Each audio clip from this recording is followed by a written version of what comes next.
Hey, what's going on, everybody? Manny back again. Welcome to DFS Zone. I'm going to be going over today's 4-game slate in the association. But before I get started, like always, man, I appreciate all of you guys to drop a like on the video.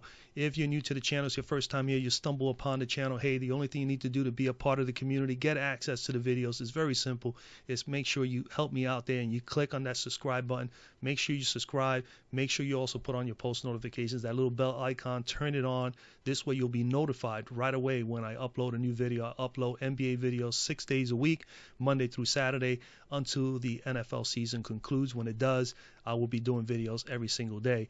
Also on this channel, I also have a weekly giveaway that I give out to my subscribers and to my viewers.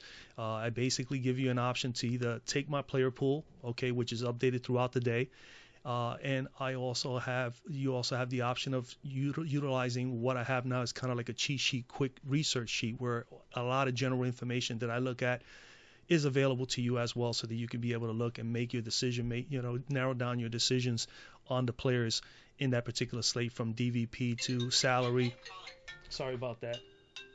To salary, usage, minutes, fantasy points per game, fantasy points per minute, value, you name it. It's just a number of things, a lot of little categories. Perfect, nice sheet that you can just narrow down and jot down all the particular players you want.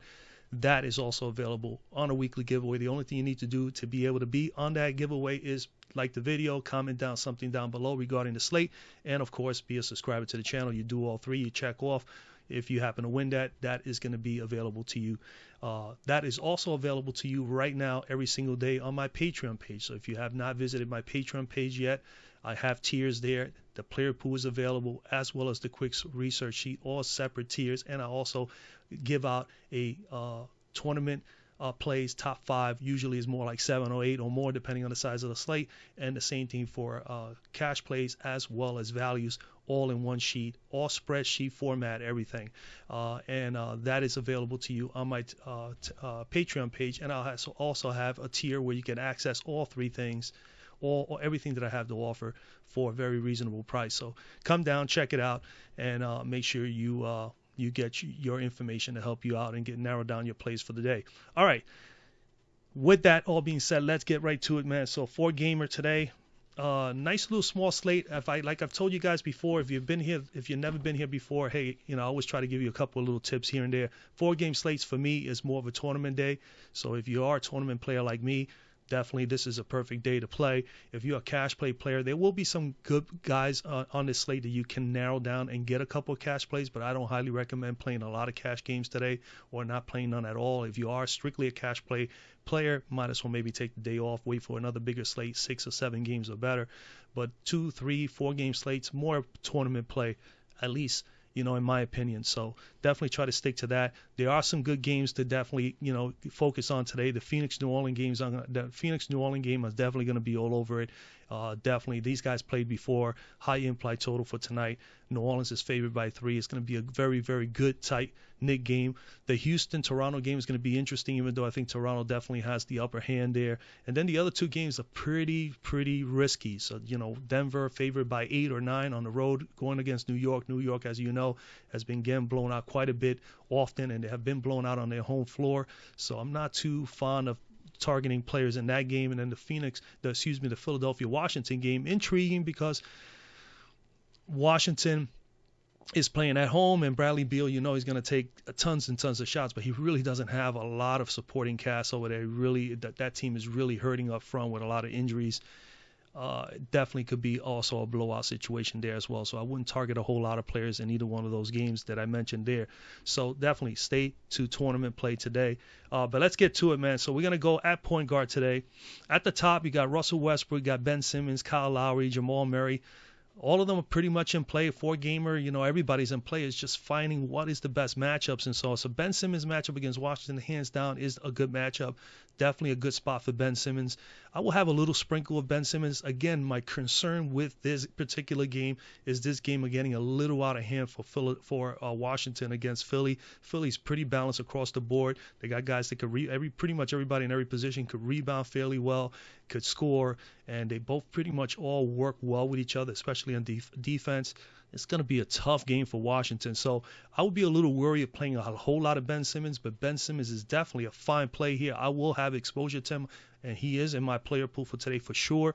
I just don't know how much of him I'm going to actually use. My concerns is the blowout situation there. But Ben Simmons in play. Kyle Lowry definitely stands out to me here.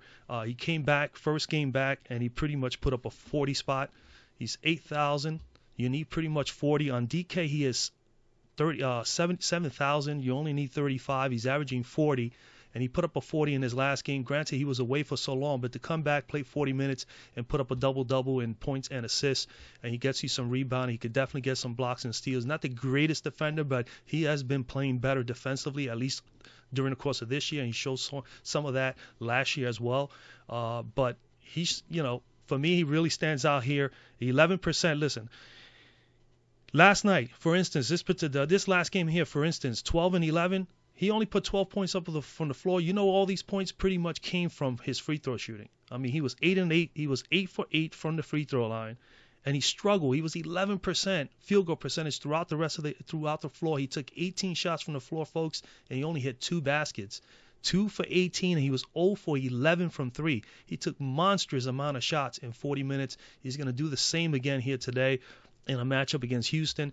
Definitely a favorable matchup for him as well. But this is the beauty of Lowry the other day, still putting up 40. He went out there and he did some dirty work, got a block, got a steal, kept the turnovers down. That is big. Only 1 turnover in 40 minutes. That is absolutely wonderful. And then 11 assists, and he got 6 rebounds. So he got the peripherals up, and he got us the fantasy point totals. And I always tell you guys, if you've been here before and been watching me since last year, I always appreciate guards, and especially in the WNBA as well as in the NBA, players that make an effort to rebound and block shots and steal and defend. And if you can do that, you're going to get a lot of fantasy points. Remember, we want fantasy points. We want fantasy points, so if we're getting them from the peripherals, from rebounding, assists, blocks, and steals, that is fantastic. A guy don't have to be a high scorer. He's got to be able to do some of that dirty work. If he's able to do that, then he's someone we always got to consider, especially in a favorable matchup. So Kyle Lowry here definitely stands out for me. This season, he's shooting 43% from the floor, 37% from 3. His usage rate is still up at around 23.5%, taking 15, 16 shots per game, 6 or 7 threes. And as you can see, he threw a bunch of them just the other day, actually over his average. And then, and of course, like I said, he does a little bit of everything. He can do, pretty much everything on the floor, steals, blocks, and an occasional block here and there. He's going up against Houston at 14th in defending point guards, allowing 30.3 fantasy points per game. T. Young put up 48 on them. Jamal Murray put up 37, and actually Tim Hardaway Jr. put up 48. These are the last 3 out of the last 4 games. I think Kyle Lowry is in good spot here. Put him on there. Now, again, nothing wrong with Ben Simmons. We'll have exposure to him, but for $1,000 cheaper and possibly getting 40, and in a game that's competitive, you definitely got to always consider that, okay? Over again, it may be a possible blowout. All right, so Lowry in play. What other plays you have? He'll be the same, and it'll be the same for Lowry also here on DK at 7K. Now we go over to before I go to shooting guard, I always try to give you a couple options. Obviously, Jamal Murray going up against New York is always a possibility. And, of course, you could always go against Jamal Murray and take Frank Ntilikina if he plays, if you wanted to. Or if Ntilikina's out, that's a game-time decision, so you got to definitely stay on top of the news. If he happens to be out, obviously Dennis Smith Jr. becomes an option at 4,100. I will have some exposure to him if he plays, but he's streaky, as we all know. He can get you 20, and he can get you 25 on a given day, and then one day he can just, give you only 10 or 11. So he's just like Jamal Murray, let's put it that way. Ricky Rubio, 7,500 against New Orleans. This is a game to target. It's all a matter of which is finding the right possible players that give you the best opportunity. Rubio at 7,500, a little up on his price. He has the capability of getting you 30 to 35 in this matchup. I'm concerned with him as far as upside. Can he get more than enough here to get me 45, maybe even 50 fantasy points here and really smash? I don't think he's able to do that. Lonzo Ball, you could take a stab at Lonzo at 5,800. I'd rather play the other 2 studs on Holiday and Ingram here. And if maybe Kenrich Williams plays, he may be a value, someone I may consider. But I don't know if I'm going to be on Ball until he starts, hitting his shots on a consistent basis.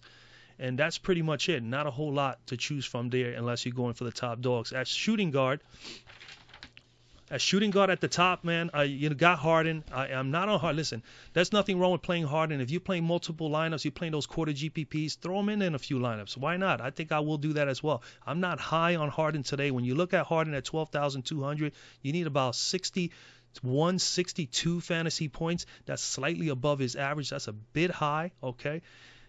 Can he do it? We know he has tremendous upside. He can get you 70, 80, any given night. But he's playing against the Toronto Raptors. That's the problem. And he's playing Toronto in Toronto. So not the easiest matchup at all for James Harden. This is definitely going to be a tough matchup for him. I would rather pay for somebody that's in a more, better matchup. In this case, Bradley Beal at home. Granted, they may get blown out. If they could stay close in this game, if he can get some help from the backcourt from Ish Smith and Isaiah Thomas, and possibly somebody up front can get hot. I don't know if it will be Rui or Bertans, maybe more so Bertans I will lean to. This is the only way he could pay up his price here, man. This is a hefty price. He's a better price. There's no doubt about it. He is better priced on DK, Bradley Beal.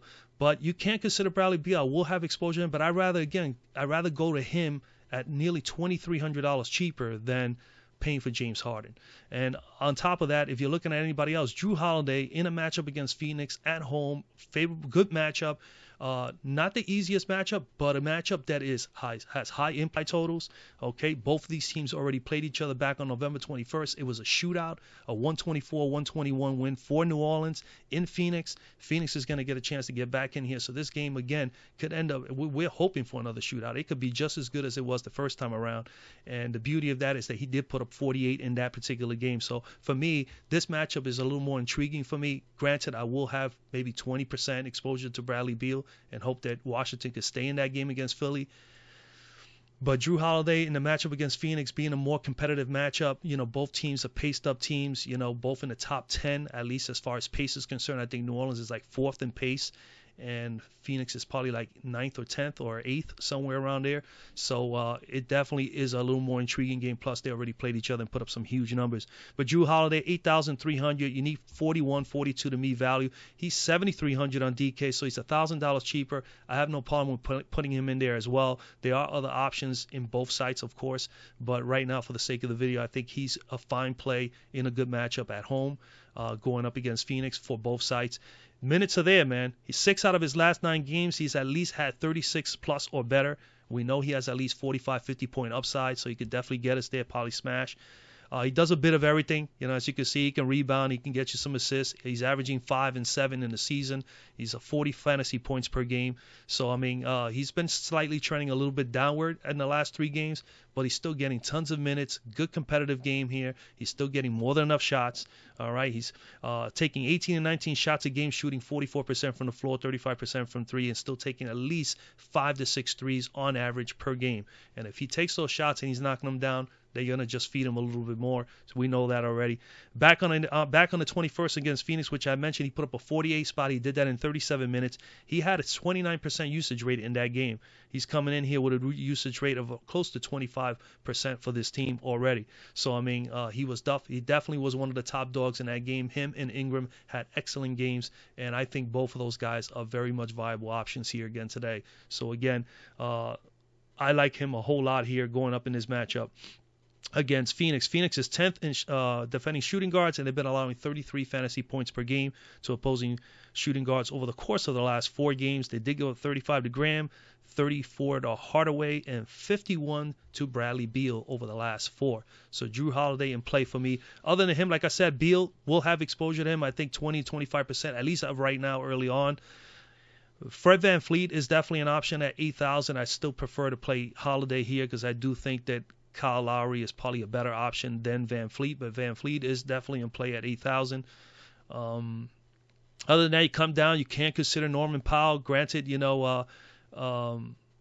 with Lowry back, obviously it does hurt him in his minutes, but in the last game he still played over 30 minutes in the last game, even with Lowry in the game. So he'll probably be a very, very strong 6-man coming off the bench for Toronto. So Norman Powell at 5,700 with 30 plus upside definitely is someone you can consider. Then you got Josh Hart here, gets more than enough minutes at times, 28 minutes sometimes on the norm on average, in a nice pace game. Again, competitive game. You got to have exposure to New Orleans or Phoenix. Get some of those players. I like the New Orleans players at home. Josh Hart is definitely someone you can consider 4,700. And then you got Damian Dotson, Ben McLemore. Those are the guys down the bottom tier at 38, 37. Obviously, McLemore, if there's no Daniel House, he's going to get a nice bump. Will start and play, possibly get 25 or more minutes. At 3,700, I think he could definitely meet value there for you guys as well. We'll go over to small forward. And before I go to small forward, let me just jot in there Drew. And then at small forward at the top, we got Brandon Ingram. I will have exposure to Ingram. I just don't love his price here on Fanduel, but because I play a lot of games on Fanduel, I will put him in my lineups somehow. I'm going to just work it out over the course of the next couple hours to see who I'm going to pair him up with at the small forward spot here. But and he is also obviously an option on DK. Siakam is definitely someone you can consider as well. The $9,000 price tag against Houston. Houston vulnerable up front, one of the top teams as far as one of the worst teams as far as opponent rebounding. So this is definitely a good spot for Siakam as far as rebounding, of course. And Tobias Harris is definitely in play. Again, the concerns with Philadelphia and the Philadelphia-Washington game is the blowout situation. And for me personally, I'd rather attack them with one of their strong players, maybe an Embiid. I like Embiid a whole lot here today because it's going to be so much vulnerability up front for Washington. But again, the concern is the blowout. So you could, pivot and say, hey, let me take a Harris or Al Horford, good rebounders. Horford, a better rebounder, in a position to rebound more so better in this matchup today because Washington is really, really, struggling in the center spot with no Bryant. And then, of course, as far as size is concerned, with Rui will be tough for him. So you could easily say, well, let me not choose Ben Simmons. Let me not even have a little bit of Embiid, but let me have a sprinkle of Tobias Harris or a little sprinkle of Al Horford, or maybe even taking those two guys. There is a good chance that they can get you some decent numbers for their price tags being so much lower than Ben Simmons and Embiid. That could be a strategy you can go. Me personally, I'm going to probably just go one guy and a couple of lineups of in each lineup when I make my multiple lineups, and probably throw more Embiid than anybody else, but maybe more so of Ben Simmons if I'm not using Embiid, and not so much Harris and Horford. But that is an option, and of course somebody may be thinking in that kind of strategy, and they be, hey, you know what? Maybe the right strategy is to play some Philadelphia players and not worry about the possibility of it being a blowout. But with Washington so vulnerable up front, as far as second chance points, offensive teams rebounding off of them, they're dead last in that category or in the top four. And then points in the paint, they're there also in the top 1-2 in the league, as well as one of the worst defending defenses in the paint. So it's going to be really a tough matchup. But Ingram, Siakam, okay. You could go Harris. I'm going to go with Kelly Oubre. Again, I love the New Orleans Phoenix game. I think it's going to be a competitive game. Let's hope it is, because again, the games have to be played. Nothing is guaranteed, folks. So 7,000 for Oubre. You need 35 to meet value. On DK, 6,100. I have no problem playing him there. He's averaging 31. He has 40-point upside. As you can see, he can get almost close to 50. He's done it. And that's the reason why he is definitely one that I would select in a competitive matchup like this, simply because if you consider Willie Barton against the Knicks, 8-point favorites there, the Knicks going to end up being blown out as well. $400 more, why not take Kelly Oubre? Not that Willie Barton is not an option, he is, but I think this is the smarter play. And then he also has the better upside, at least right now, thus far this year, as far as being a good tournament play, who gives you a decent ceiling, as you can see, in the high 40s. So Kelly Oubre in play, man. The minutes are there. 2 out of his last 3 games, he's had 35 plus. Again, like I said, he's a good tournament play. He's, he could be very, shaky. He's a streaky kind of guy. And but for today, 4-game slate, definitely a good play, especially in a competitive matchup. A good implied total game. 46% field goal percentage for him thus far this year, 34% from 3. He's playing at least 32 minutes or better, and as you can see, can get you some rebounds. There's sometimes that he could definitely rebound a whole lot, like he did here against Dallas. He gets you few assists. He's more of a scorer of anything, but he can get you 5 or 6 rebounds a game. And as you can see, he is not a bad defender. Can get you steals. He's had 2 steals at least over the course of the last 3 games. So that's 6 steals in 3 games. His usage rate is still very respectable, 23.5, taking 15 to 16 shots a game and 5 to 6 threes per game. That's more than enough shots for a 23% usage rate at the price of $7,000. I think that's he is very much capable. If he knocks down those shots at a 45 to 50% clip, he should be able to get you 40 to 45 fantasy points here today. All right. In his first game, he did play against his team earlier in the year. He put up 37 in 35 minutes. And New Orleans is coming in here defending small forwards. They're 24th in the league, and they've been allowing 27.5 fantasy points per game. Again, Kelly Oubre in a competitive matchup. I do like him a whole lot, especially over Willie Barton and anybody else here that might be in a blowout situation. But again, the game's gonna have to be played. Other options, OG is definitely someone to consider at 5,300. Marcus Morris, I think I last heard he is probable. He's more than likely going to play. The Knicks are going to need him. He's definitely a guy that could be pretty streaky, could get you 35, 40. So I think he can definitely meet that value. I'm watching out this injury news here. Kenrich Williams, if he's able to play at 4,300, could be a nice value play at small forward today. So we have to watch that. James Ennis has played well off the bench, at least 20-plus minutes for Philadelphia as of late.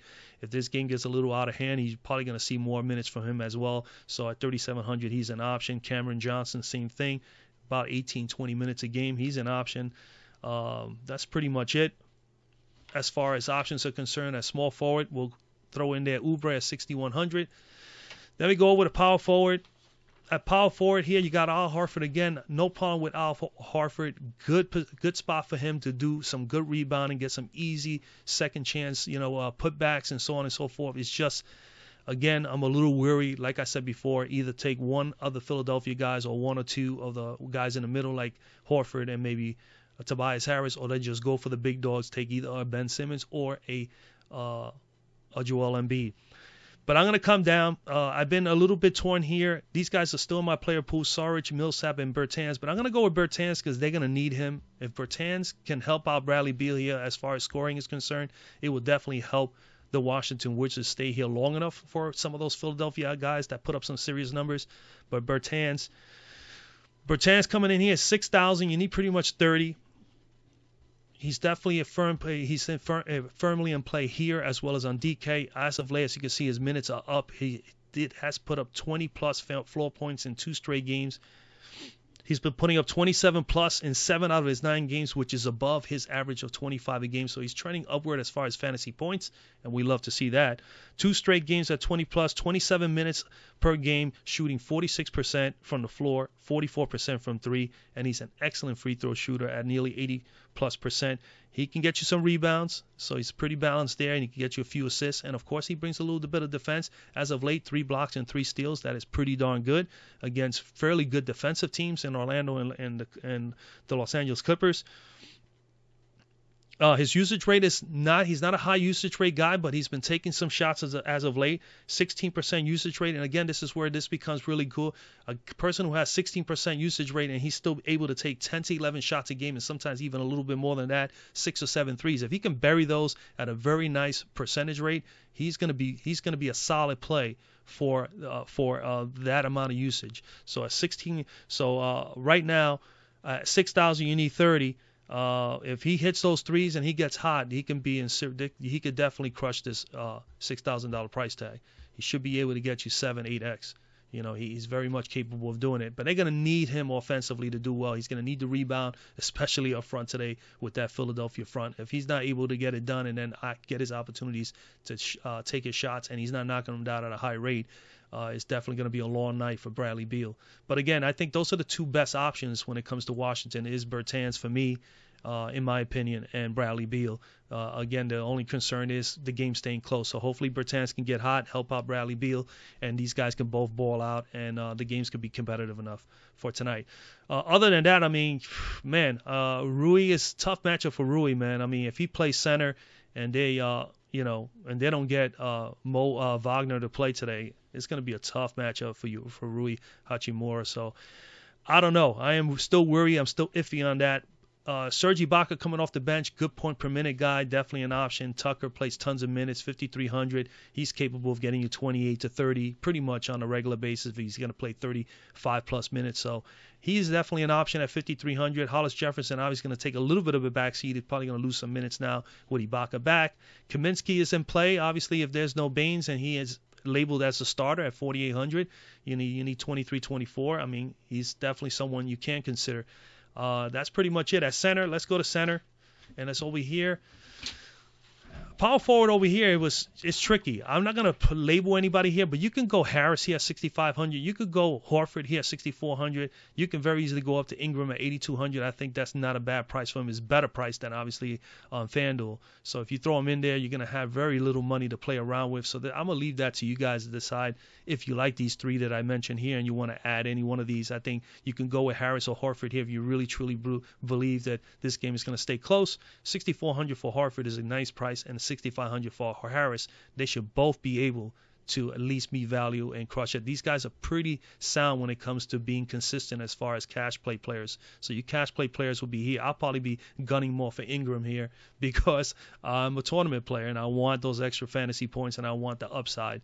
Other than that, not to say that these guys cannot get it done as far as upside is concerned. You can also still go with Bertans here as well if you want to.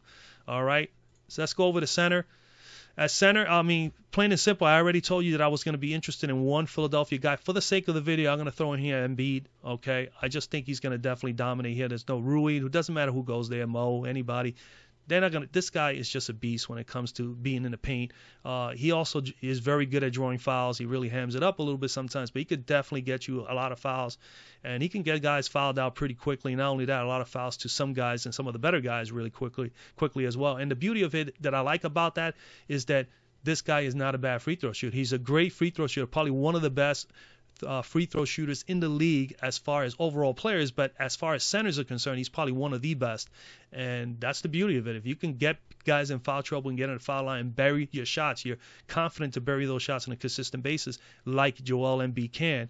All the other additional points that you get from your shots, he can hit the perimeter shot, he hits the three-point shot, and on top of that, he can do a lot of putbacks, dunk the ball, he does it all. So, and defensively, he's not too bad. He's not the greatest defender as a big, also can get vulnerable to the fouls, so he's got to be careful there. But 4 straight games, pretty much 5, 6, 7. I got 7 out of his last 8 games with a double-double. Can get you some assists, not a whole ton of them, but he can get you blocks and steals. And he's pretty much putting up 56 or better in 3 out of his last 4 games. So he has been sound there. He's playing over 30-plus minutes a game, shooting 45% from the floor, 32% from 3. And like I said, good free throw shooter. He's averaging 82% right now. His usage rate is at 33%, which is pretty darn good. Obviously, that means he is a main contributor offensively to the Philadelphia 76ers, taking 15 and 16 shots from the floor and 3 or 4 threes. And again, this is where the usage rate, like I said, if you can get a 16% usage rate, which I explained with Bertans, look at Davis. If you look at Embiid, 33%. Bertans is at 16%, but it's taking almost as many shots and almost as many threes or more than Joel Embiid. So you see, again, that's where you want to be able. Somebody's going to be that efficient when they're on the floor, get that many opportunities in a short usage span. That may be a person to consider in your lineups, especially if the matchup is right. So. That's pretty much, so that's where I'm at. Embiid is there. He's going up against Washington at 18th defending centers, allowing 26.6 fantasy points per game over the last 6 games. Holmes did put up 46 and Jokic 36. McGee put up 37 over the last 6 or 7 games. Not any huge numbers, but again, Joel Embiid in play. Now again, I will have some Joel Embiid. He's not the only guy I'm looking at center, guys. This is all right now. This may all change. I do like Capella. Who's not going to like Capella? He is the 20-rebound monster right now. He's averaging nearly 42 fantasy points at 8,900. He is so much cheaper, 7,900. I got him 7,900 on DK. I'm going to lock him in there on DK. Competitive game. Houston needs something up front, and this is their best chance. It's Capella. There's no doubt about it. So Capella is going to have the ball. If he is able to do that and get 15 to 16 points and get 20 rebounds, that's going to be a successful night. His price tag at 9,400, a little tough here on FanDuel. I don't know if I'm going to utilize him. I probably will go more Embiid here. But, again, this is a competitive game. It should be close. Capella is definitely an option. I just love his price tag at 7,900 on DK, so I think he's definitely a DK lock, as someone to consider if you're not paying up for Embiid. And it's a big difference between him and Embiid, as far as price. Embiid is 9,700, Capella 7,900. That's $1,800 difference. So, I'm okay with that. All right. So Embiid in play. And then other than that, if you wanted to go down cheaper, you could consider Jokic against New York. Again, you just never know. New York has been fairly tough with a few centers, and it varies because they had a tough time against Embiid, who was able to draw a lot of fouls. I think he does that better than Jokic does, but the Joker is in play at 8,900. And then this news is important here. If Baines is able to play, then that opens up the doors a little bit more for Phoenix in this game against New Orleans. It will be a great benefit. He'll be definitely someone to consider, and will be someone that I would consider if he has no restrictions in minutes. Aaron Baines will be in play at 6,200 in the game against New Orleans, where they definitely are a little vulnerable up front, where they don't have, they have Jackson Hayes and Okafor rotating there, So again, Baines would definitely be in a good spot there if he's able to play. And if you wanted to go cheaper and Mo Wagner is able to play, then Wagner is in play. Absolutely. At 4,800, man, you only need 22, 23, pretty much 23, 24 fantasy points. And the guy is a pretty good point per minute player thus far this year. So he is definitely an option at that point. And if those guys are out, then if you want to find anybody down here, Hayes would be in play, Okafor, players like that. That's pretty much it. All right, ladies and gentlemen, that's pretty much it, man. Again, man, drop a like on the video. Comment down below if you want to be in the giveaway. Make sure you drop a like, comment down below. Subscribe to the channel if you want to be in the giveaway. If you want to get more information on any of the content that I have available other than on the video at my Patreon page, go and check out the tiers, man. Become a part of the team there at Patreon. Take the player pool, take one of the quick research sheets, take the all access, whatever. Check it out, and let's go out there and do what we can to make some money tonight, all right? Other than that, I wish you guys a lot of luck, and I'll see you guys